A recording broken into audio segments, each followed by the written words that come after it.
would seem that we are rats in a maze.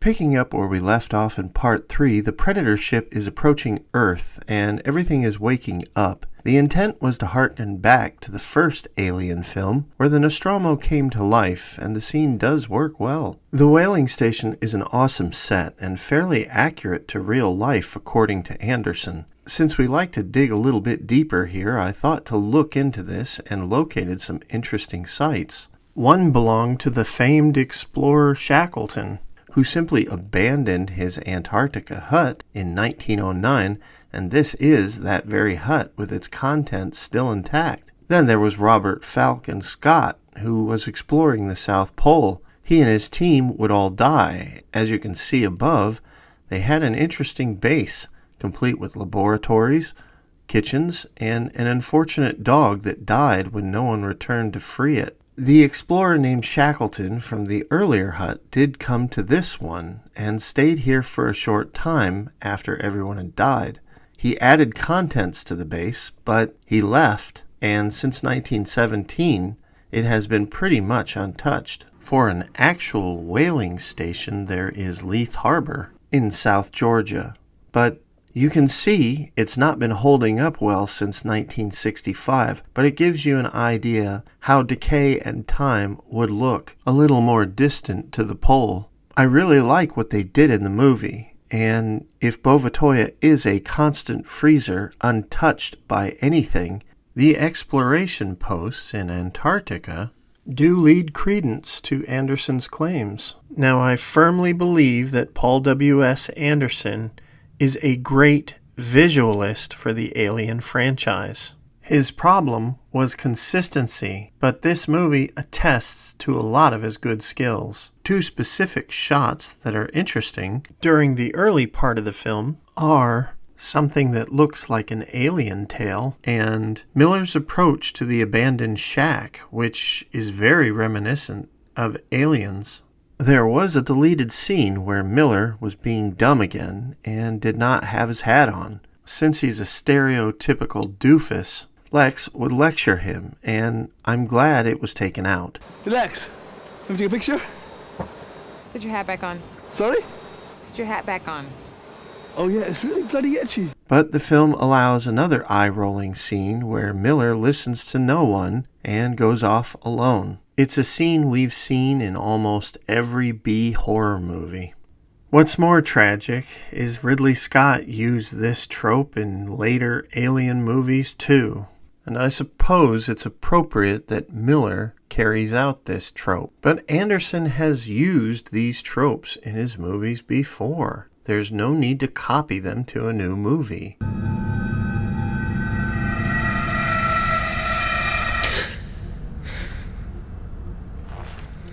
I said, keep it tight. Lex!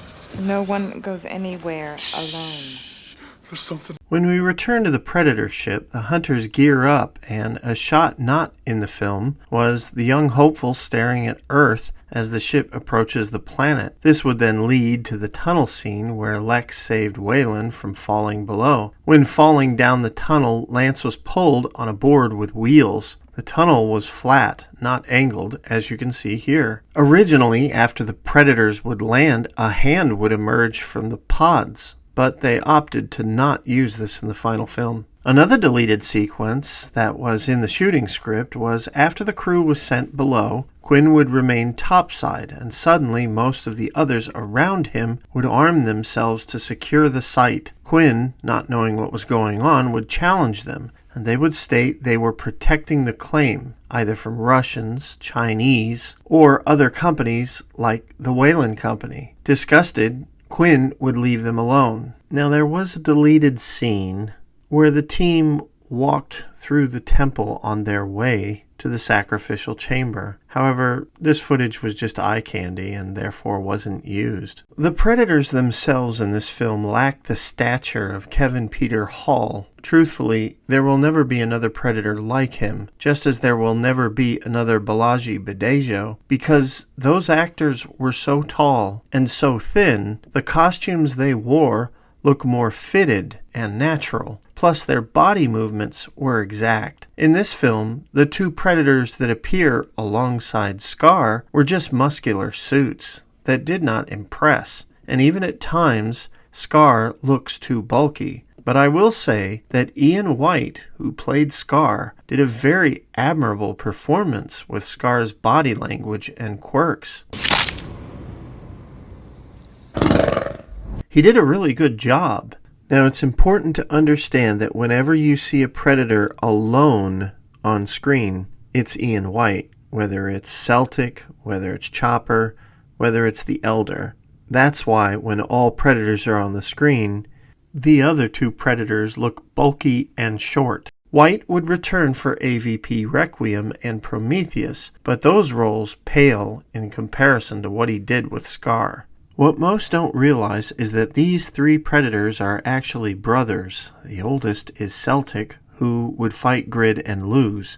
He leads the group during the first part of the film and fights Quinn, and that is why the other two predators are usually walking behind him. The middle brother is Chopper, who is the most insignificant of the brothers and is the first one to die because he's not fully aware of his surroundings. Then there is Scar, the youngest and smartest of the brothers. Now, since these predators are young, they too, like the predator in the second film, are somewhat impulsive. AVP does respect predator tradition in that they only go after worthy targets and ignore those that offer no thrill. However, there is a scene where Quill is unarmed and attacked. This can easily be attributed to the predator's lack of experience. Now, I also need to acknowledge that there are some critics out there who state it's dumb the predators are lightly clothed in such a cold and hostile environment, seeing how they are attracted to heat, which was established in earlier films. I don't really know what to say about this because I've read tons of alien books, but not predator books. And I don't know their physiology. They are aliens, so I can suspend disbelief for this movie. But in the end, you need to decide for yourself what you think of this. What I really want to know is why are the predators now constantly spouting big animal growls? These are supposed to be stealth creatures that kill before you know they are there, and they are invisible, shouting at their targets in this scene.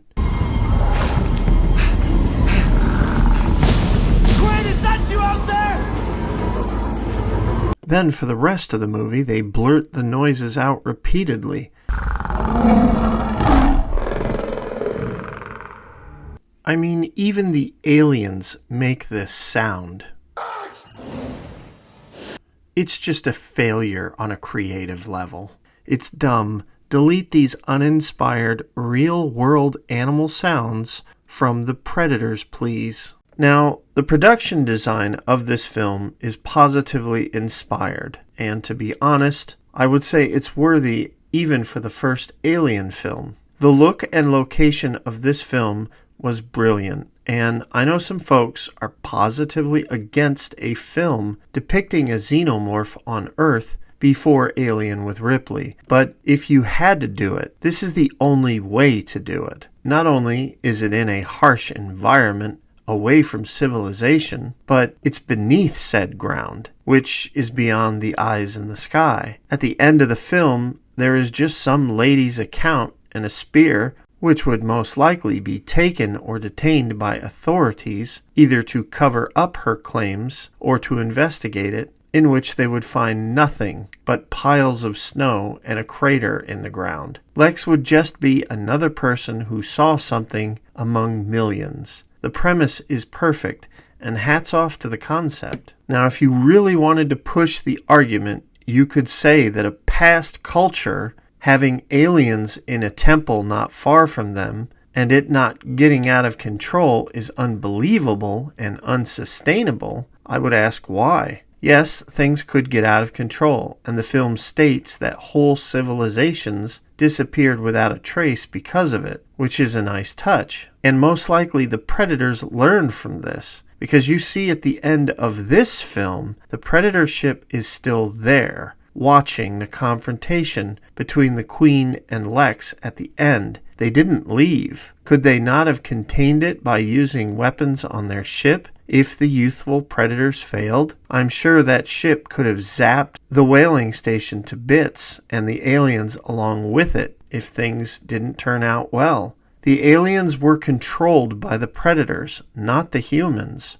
And earlier scripts and the novel established that in the Cut Cambodia prologue, no one was allowed near the sacrificial temples unless authorized. And the hunters who were hunting near the temple were feeling very uneasy and very nervous. So I can completely suspend disbelief to the approach of this film in that context. And the pyramid itself was a perfect environment for an alien film. The black walls, the hieroglyphs, everything is just eye candy. And you can see an alien hiding in every corner. Production designer Richard Bridgeland hit the ball out of the park, and Anderson deserves credit for his script's approach. The sets and the environments are the biggest strength of this film, not the fights and not the effects. Speaking of effects, why are we copying Resident Evil again, Paul? Come on, man. Raise the bar. This is an alien film. Make it unique. Don't retread visuals from your past films. It's still a cool shot, but we've seen it before, and we'll see it again.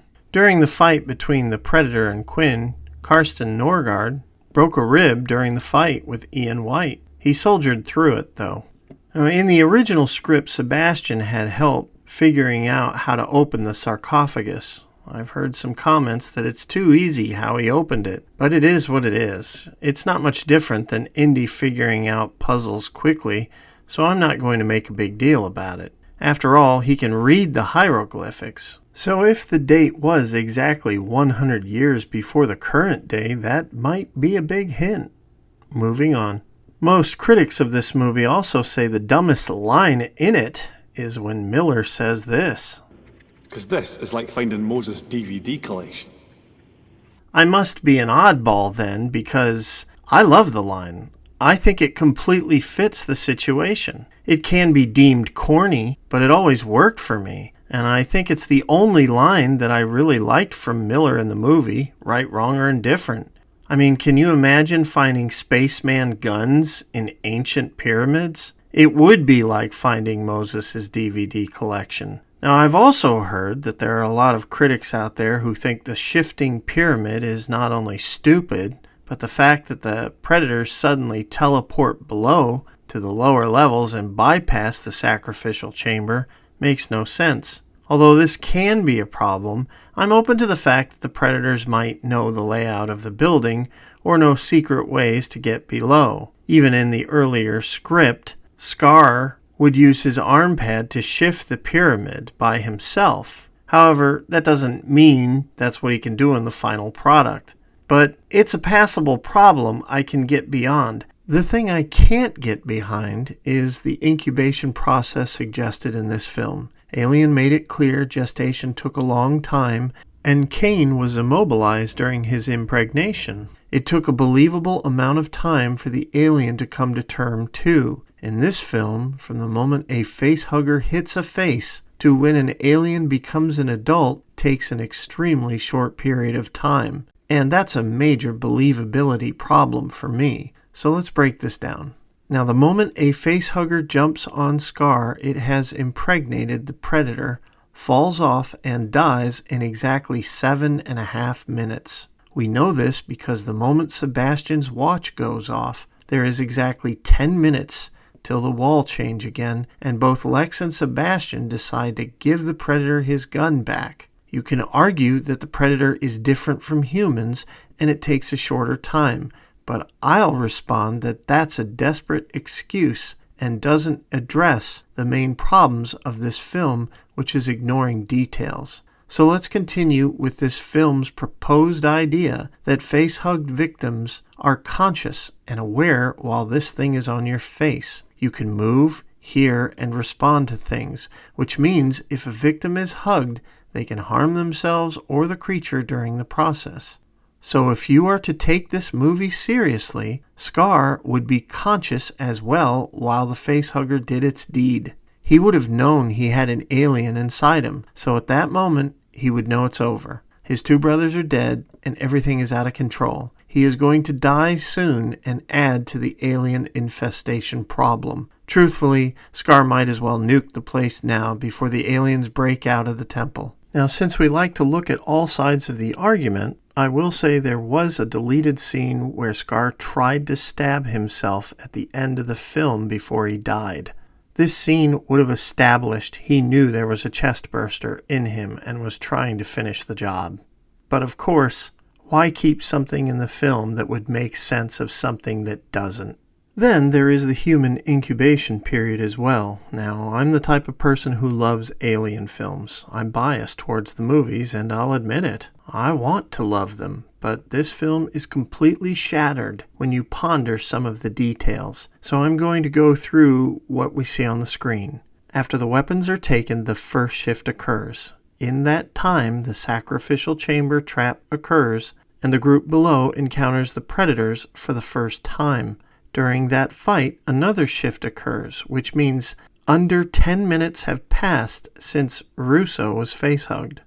After the second shift occurs, the group is separated. Connors is taken by the alien that were supposedly born in the last 10 to 15 minutes. Miller gives Verhaeden a pep talk, and Sebastian announces his theory that the temple will shift every 10 minutes, and then the third shift occurs. When the third shift occurs, Miller and Verhaeden are split up and captured. Two predators are killed by Grid, and Wayland is killed. So what the film shows us is that within 15 to 25 minutes of being face-hugged, an alien is adult-sized and in place to collect others and kill predators. That is brain dead and completely unbelievable. Now, the fan in me who wants to make excuses for the movie and look at both sides will try to make it more palatable by saying something like, what if there were other aliens who were dormant deep in the pyramid and were awakened by the shifting pyramid? To which my logical side would say, bull, because this pyramid was a controlled environment from the start by the predators. Would they really allow stragglers to risk their hunting ground or the planet itself to be polluted by their prey? Or even risk the possibility that xenomorphs could figure out a way to get to their queen or free her below? Then, in my desperate attempt to make everything logical, I might say, what if there were multiple shifts between cuts during the first and second shift? Maybe it's not the second shift when Sebastian makes his prediction. Maybe they have been walking around there for an hour or so, and it shifted like 6 times already. That sounds logical, right? Well, the answer is no, because Stone's body from the last encounter is right next to Wayland and Stafford, even though he seemingly disappeared during the last scene. Stafford is showing melancholy over his fallen man, like he just discovered him, and Wayland is retrieving the weapon from the backpack greedily. He wouldn't have passed that several times. We can make excuses all we want for the film, but the fact is the filmmakers were in a rush to do action and didn't care about the details, and it's lame. A focused writer who cares about details would have simply altered the pyramid configuration time to be like every hour, or, if you want to keep the multiples of 10 theme, every 10 hours. Then they just needed a couple seconds of dialogue. Something like this off the top of my head. We've been walking around for hours, and we keep going in circles. Look, there's Stone's body again. There, problem solved. Time has now passed for the gestation of aliens to make it believable, but this was not the approach this film took. Originally, Miller would survive longer, After crawling around, he would eventually find Wayland dead, but that is when he would have been picked up by the aliens. Speaking of getting picked up, one of the dumbest things in this film is one of the most popular shots that everyone loves. How long is this tail? 30 feet or so, maybe more? Then when the alien jumps, oh look, it's just about 5 or 6 feet long. Do they want us to take this film seriously or not? It doesn't even respect its own logic. What is this alien? Plastic Man? Despite all this griping, I love the fight with Grid, and hats off to Tom Woodruff Jr., just like Ian White. He's been in the alien suit since 3, and he's great at it. I also really love the scene where Scar deals with the facehugger and Alien before he marks himself. Now, during the history lesson, there was an extended scene where the sacrificial victim was more horrid, as they depicted a facehugger crawling up her chest to her mouth. I guess they really wanted that PG-13 rating. How do you say scared shitless in Italian? Non vedo l'ora di uscire con te da questa piramide perché mi sto cagando addosso. More or less. Which specifically translates to, I can't wait to get out of this pyramid with you because I'm shitting myself. I'm serious, that's the real translation. There was extended footage where Sebastian stopped Lex from falling, and it was followed up by romantic glances. But we wouldn't want to have any character moments to interrupt anything in the film. Then there is the scene where Sebastian is taken by Grid. The alien takes Sebastian, sticks him to the wall, and gets back downstairs to fight the Predator again within 3 minutes of linear screen time.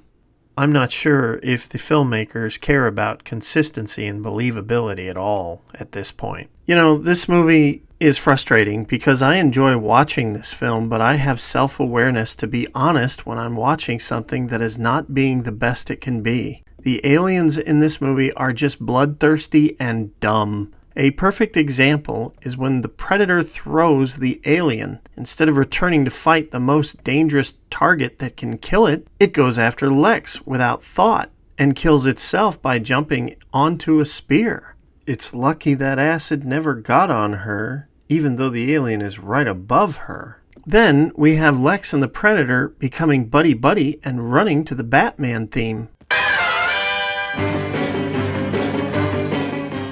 Well, no, not really. Another content creator thought of that joke, so I can't take credit for this one. Which brings us to our next question. Why the hell did the Queen wait till now to call all the aliens to help her? Even Alien Resurrection got this point right, in that the aliens' first priority was saving and securing their queen. Then they went after the ship. And I have an even better question. How did the Queen, who was behind Lex, the Predator, and the aliens, get up that tunnel passing them, while the other aliens remained behind? And Lex does nothing to warn the Predator about the alien getting out, and she is unmoved by it. Oh, we can say she's squinting and couldn't see it, but come on, there's residue on the controls. But instead, she simply saves the Predator like a perfect entity, then they jump on the sled and follow the Queen. What if the Queen was at the top with arms wide waiting for them? What the hell is going on here? I think the way the movie wants us to think is like this. I'm so glad this sled travels at supersonic speeds too. If it didn't go that fast, they might have been engulfed by the fire. And it's good it flies out of the tunnel going 50 miles an hour and no one has a scratch to show for it. They must have landed on a pile of pillows. I'm thankful for that. Oh, and it's also good the rope that was attached to the sled pulling it up broke off somehow when they got to the top, so they didn't avoid whiplash effects either. Thank God the entire apparatus pulling the sled is not there too. That would have killed them for sure. I'm so glad this all worked out perfectly for them to survive. Originally, Grid was to survive longer, and they actually filmed Grid above the tunnel, where it would fight Scar for a final battle. And then Scar would kill it and take its finger as a trophy. And you see this finger when it marks Lex, and that's why it still has acid effects on it. However, this was changed for a more tense-filled running scene, complete with avalanches and explosions. It moved me in such a way that this scene occurred to me.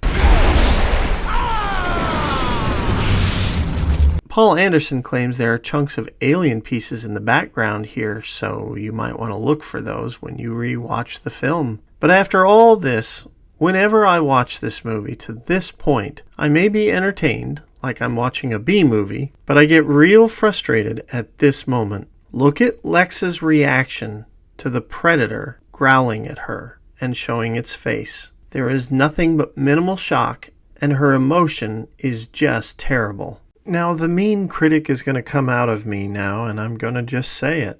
Sana Lathan was not the right actress for this role. She offers two emotional states, scared or indignant, and the rest of the time, she's blank. I really wanted to like this character, but I never grabbed onto her like so many that have come before her and after her. I even tried to focus on the actress to try to get interest in the character. Maybe in interviews she revealed more depth about her character or showed a passion for the franchise. And I found the exact opposite, especially when I watched the DVD commentary where she shows little reverence for the material. During the commentary, she actually went out to get a burger while they were recording it.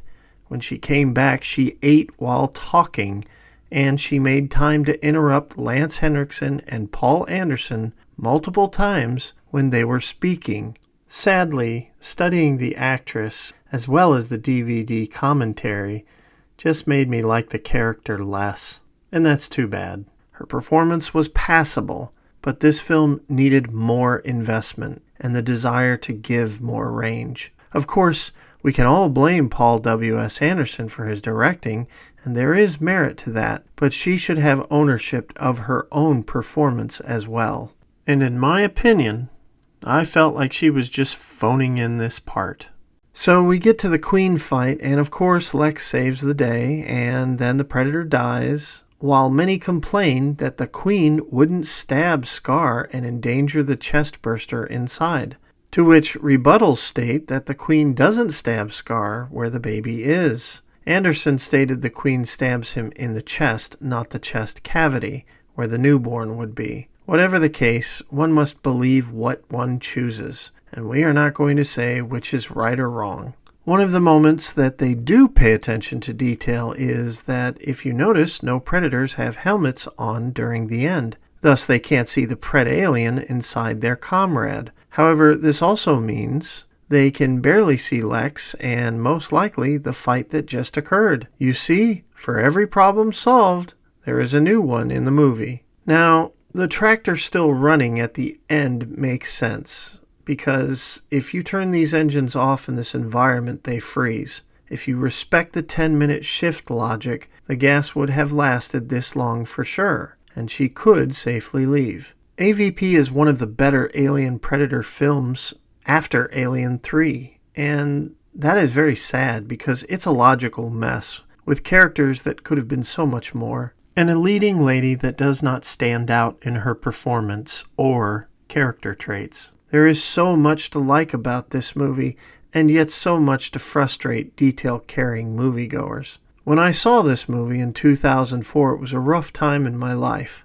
I had shifted my career from managing video stores quite well to a big box retailer for the sake of a better schedule, and it was one of the worst decisions I ever made in my life.